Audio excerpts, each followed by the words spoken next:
inherited an apartment building where every tenant had been dead for years, yet they never missed a single rent payment. At first, I thought it was a clerical error. Then I checked the records. Every tenant listed in the building had a death certificate. Every funeral had been held. Every grave existed.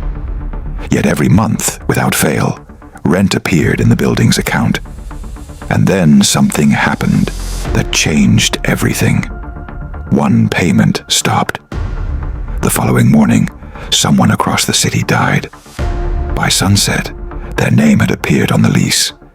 Every one of us has imagined the moment life finally changes. Maybe it's winning the lottery, landing your dream job, receiving an inheritance from a relative you barely knew. One phone call, one signature, one unexpected opportunity that erases years of struggle. That's exactly what I thought had happened to me. I had spent years drowning in debt after losing everything I worked for. Then, out of nowhere, someone handed me a building that generated thousands of dollars every month. But nobody tells you that sometimes blessings arrive wearing the face of a curse. And sometimes, the easiest money you'll ever make costs more than your life.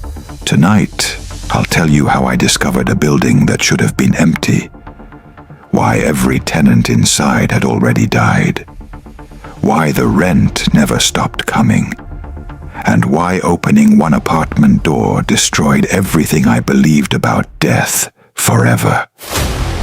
Stay with me until the end, because the final minutes introduce someone who has been waiting over 40 years to meet the building's newest landlord.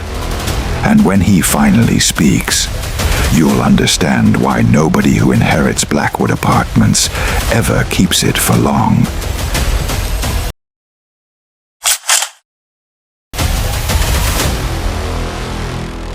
Three days after the phone call, I found myself sitting across from a lawyer who looked like he hadn't slept in weeks. His office smelled of old paper, stale coffee, and dust.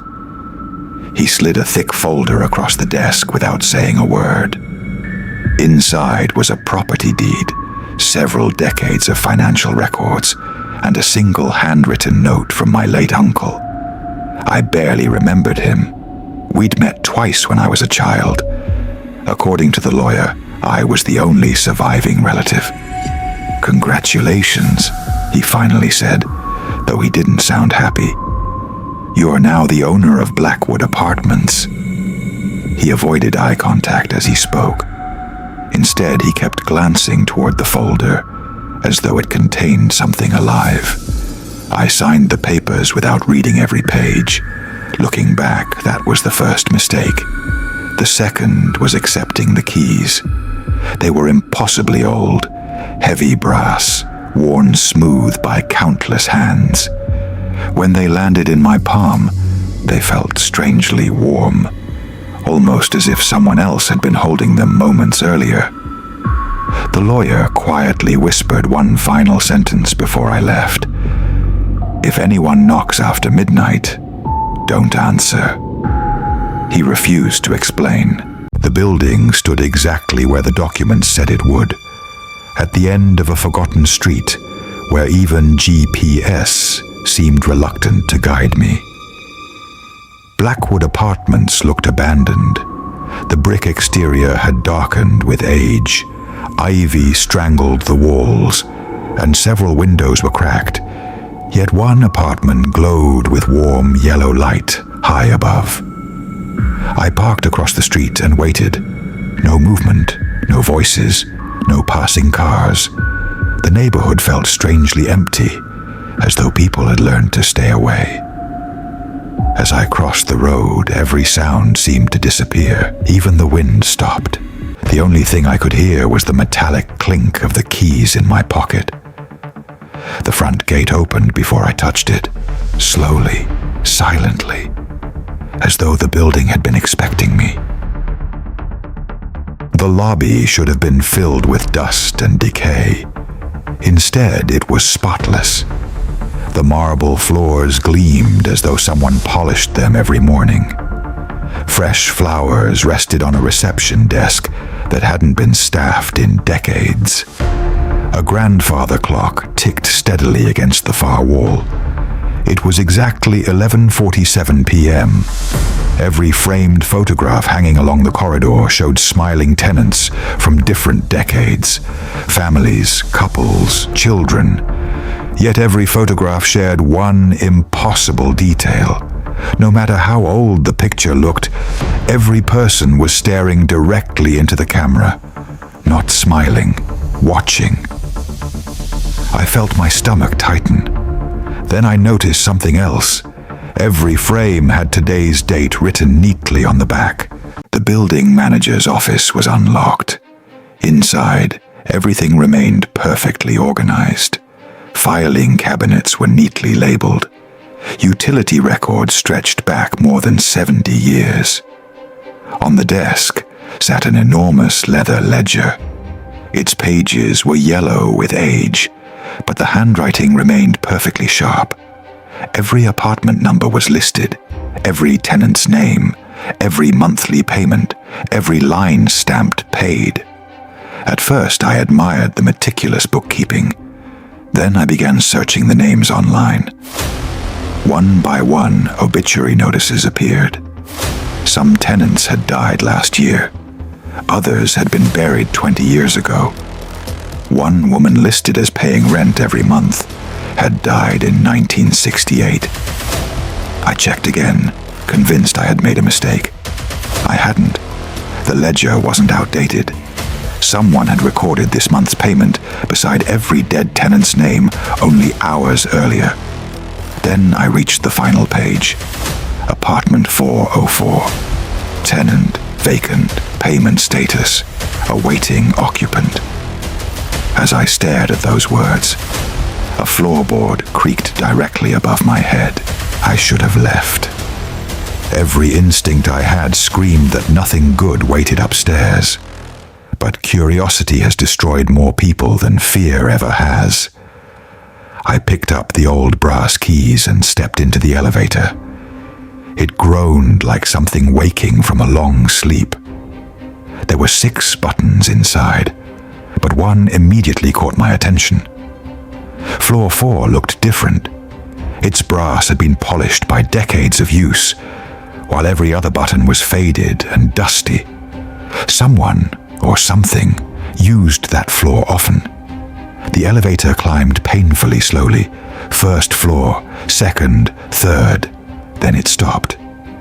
The doors opened onto a hallway lit by soft amber lamps that shouldn't have had electricity. The carpet was spotless. The air smelled faintly of lavender. Every apartment door was closed except one.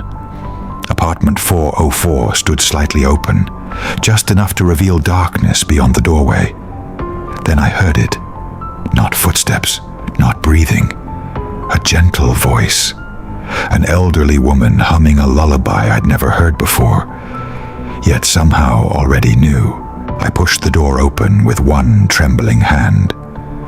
The apartment looked lived in. A kettle steamed quietly on the stove. Fresh bread rested on the kitchen table beside a folded newspaper dated that morning. A rocking chair moved gently by itself near the window. Then I saw her. An elderly woman sat calmly knitting in the corner beneath a reading lamp. She wore a pale blue dress that looked decades out of fashion. Her silver hair was perfectly arranged. She smiled before I said a single word. "You are late," she whispered. My mouth went dry. "I'm sorry. Do you live here?" She laughed softly. "Of course I do." I looked down at the ledger still clutched in my hands. Her name matched apartment 404 exactly. I remembered seeing her obituary less than 10 minutes earlier. Date of death, 42 years ago. Before I could speak again, she looked directly into my eyes and said something that made every hair on my body stand up.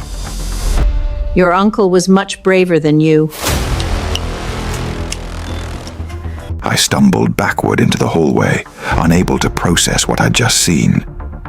My hands were shaking so violently that I nearly dropped the ledger. I looked down instinctively. A new page had appeared. The ink was still wet. At the top, written in elegant handwriting, were 4 words: lease transfer authorization. Beneath it, a single line slowly filled itself in. Previous landlord, Jonathan Mercer. Status, deceased. My heart stopped. Jonathan Mercer was my uncle. His funeral had taken place only 6 days earlier. Another line appeared. New landlord, Daniel Mercer. Status, pending. Before I could react, every apartment door on the 4th floor opened at exactly the same moment. One after another, slowly, silently. Men, women, children. Dozens of tenants stepped into the hallway. Every face was familiar. Every face belonged to someone whose obituary I had already seen. They didn't walk toward me. They simply watched, smiling, waiting. Then, together, they spoke in perfect unison. Welcome home. The hallway lights went out.